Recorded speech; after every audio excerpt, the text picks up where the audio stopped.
বাড়িতেই করে নেবেন। এরকম একটা মিষ্টির রেসিপি নিশ্চয়ই একদম করবেন, বাড়িতে থাকা জিনিস দিয়েই হয়ে যাবে। আর গুড় না থাকলেও গুড়ের মতো কালার একদম আসবেই আসবে। আমার রেসিপিটা পুরোটা দেখবেন, দেখলেই দেখবেন এরকম দুর্দান্ত কালার ও সুন্দর মিষ্টি একদম তৈরি হয়ে যাবে। এবার আসুন আমরা করে নিই কী কী লাগবে দেখি। আর ভিডিওটা পুরোটা দেখবেন, স্কিপ করে একদম চলে যাবেন না, চলে গেলে হবে না। আর দেখতে দেখতে একটা লাইক করে দেবেন, একটা কমেন্ট করে দেবেন, শেয়ারটা করতে যেন ভুলবেন না। আর যারা পেজে দেখছেন পেজটি ফলো করে দেবেন, আর যারা ইউটিউবে দেখছেন চ্যানেলটি সাবস্ক্রাইব করে দেবেন, পাশে থাকা বেল আইকনটি ক্লিক করে দেবেন, যাতে আমার ভিডিওটি আপনাদের কাছে সবার আগে পৌঁছায়। 100 গ্রাম দুধ নিয়েছি আমরা, আমুল দুধ। আর 100 গ্রাম দুধে হাফ চামচ বেকিং পাউডার দেবো।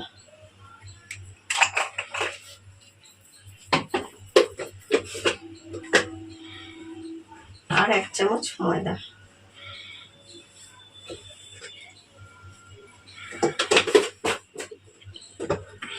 দিয়ে ভালো করে মিশিয়ে নেব।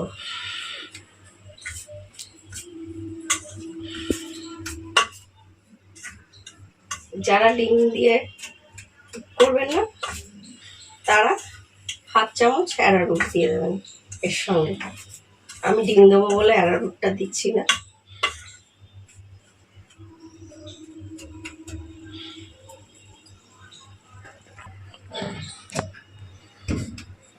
এক চামচ নেবো ঘি। এবার আমরা হাত দিয়ে মেখে নেবো ভালো করে।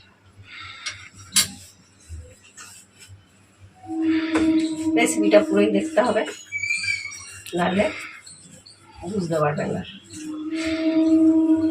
এটা ভালো করে মিশিয়ে নেবেন, ঘি ও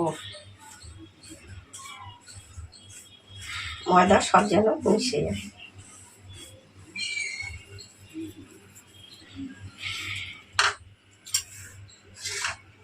ডিমটা আমরা এখানে ফেটিয়ে নেব একটু ভালো করে, আগে দিয়ে আমার ফেটিয়ে রাখা হয়নি।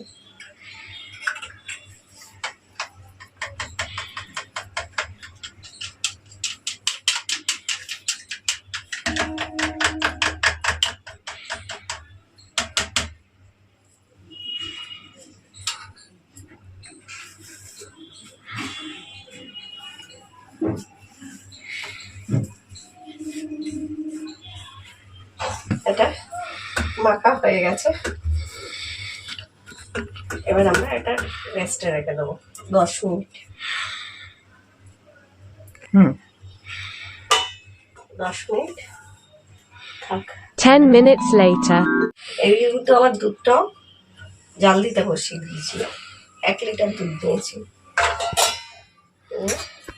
বসিয়েছি। 10 মিনিট হয়ে গেছে। এবার দেখুন এটা আর একটুখানি আমরা হাত দিয়ে করে নেবো। নিয়ে হাতে একটু ঘি দিয়ে নেবেন।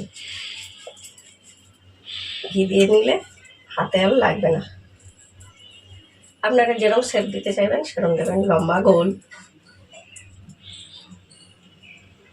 এরকম লম্বা লম্বা।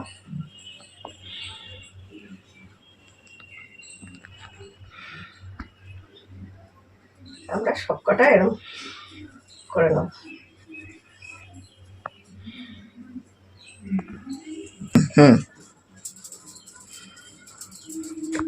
সবকটা আমাদের হয়ে এসছে। এটা লাস্টেরটা বড় হয়ে যাবে। দুটো করে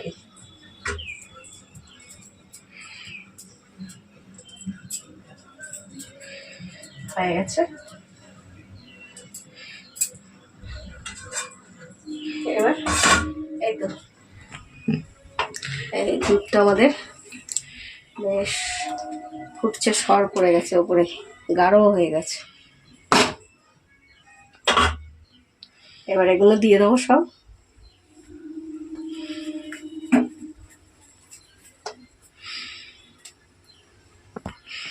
এই ধীরে ধীরে দিয়ে দিন।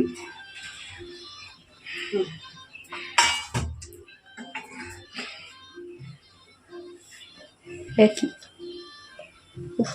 দিয়ে আগুনটা মিডিয়াম করে দেবেন, মিডিয়ামের থেকে একটু জোর, একদম কমে করবেন না, তাতে হয়ে যাবে 10 মিনিট। আমরা মিডিয়ামের থেকে একটু বেশি রেখে ঢাকা দিয়ে রাখবো। 10 minutes later. ফিরে এলাম 10 মিনিট পর।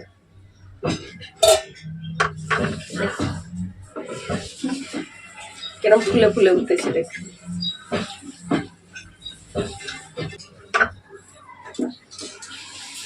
দেখুন কত সুন্দর ফুলে ফুলে উঠেছে।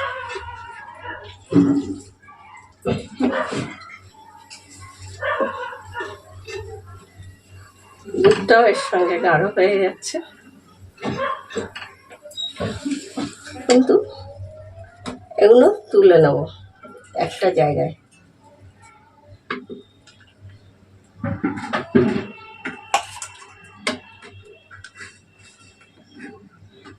সব কটা রং তুলে নিতে হবে। যারা রেসিপিটি দেখছেন, দেখে ভালো লাগলে একটি লাইক করবেন, একটি কমেন্ট করবেন, শেয়ার করতে একদম ভুলবেন না।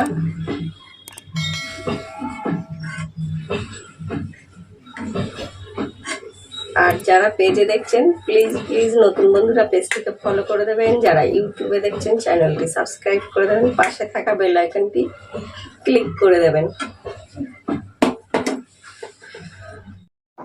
এটাই আমরা দিয়ে দেব 150 গ্রাম চিনি। চিনিটাকে নেড়ে আমরা ক্যারামেল করে নেব। ক্যারামেল করে নিলে কালারটা সুন্দর হবে রসমালাইয়ে। যেহেতু এখন গুড়ের সময় না, গুড় দিয়ে করলে, গুড়ের করলে যেরকম কালারটা আসে ওরকম ধরনেরই আসবে।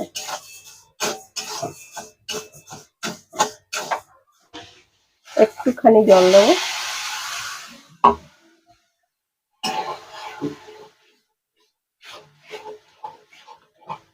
দেখুন একটা লালচে রং হয়ে আসছে।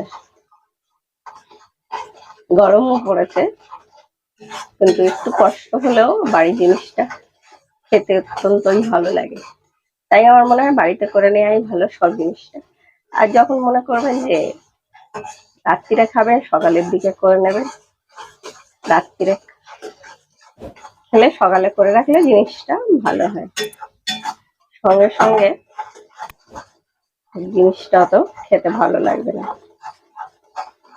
আর কারা কোথা দিয়ে করছেন কমেন্ট করছেন, প্লিজ যদি একটু আমায় জানিয়ে দেন তো ভালো হয়। আর রেসিপিতে তো পুরো দেখার অনুরোধ রইল, যে যেখান দিয়ে দেখছেন। এগুলি লালচে লালচে রং হয়েছে, খুব একদম এ করার দরকার নেই, একটু লালচে হলেই হবে আমাদের। এবার দিয়ে দেবো এই করা দুধটা।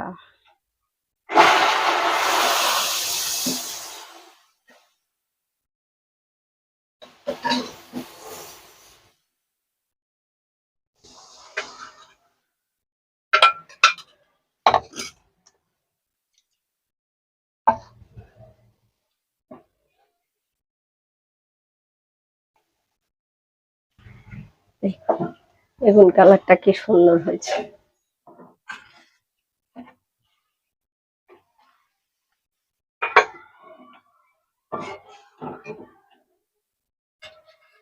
আর এই সময় দিয়ে দেবো 50 গ্রাম গুঁড়ো দুধ।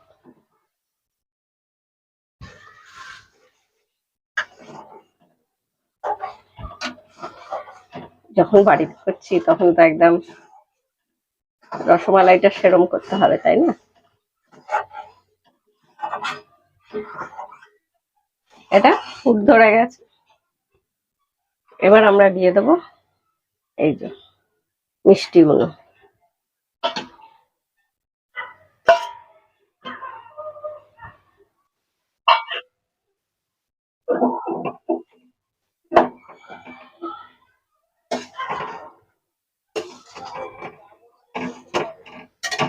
ফুটিয়ে নেব।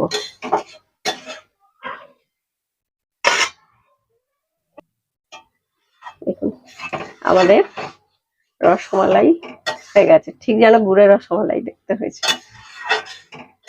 আমরা গ্যাসটা বন্ধ করে দেবো। আজকে আমাদের রসমালাইয়ের রেসিপি শেষ। কত সুন্দর হয়েছে, একদম সফট, কিন্তু এতটা ফোলা ফোলা থাকবে না, একটু পরে ঠান্ডা হলে আর একটু চষে যাবে, কিন্তু কত সুন্দর হয়েছে দেখুন একদম আজকে রসমালাই। আমরা তো সবসময় সাদা সাদা রসমালাই খাই, গুড়ের সময় দুধ দিয়ে খাই, কিন্তু গুড় না থাকলেও এইভাবে করলে একদম গুড়ের মতোই দেখতে লাগে। তাই আজকের মতো এইটুকুই থাক, আবার ফিরে আসবো কালকে অন্য একটি রেসিপি নিয়ে। তার জন্য দেখতে থাকুন কৌশল হিসেবে।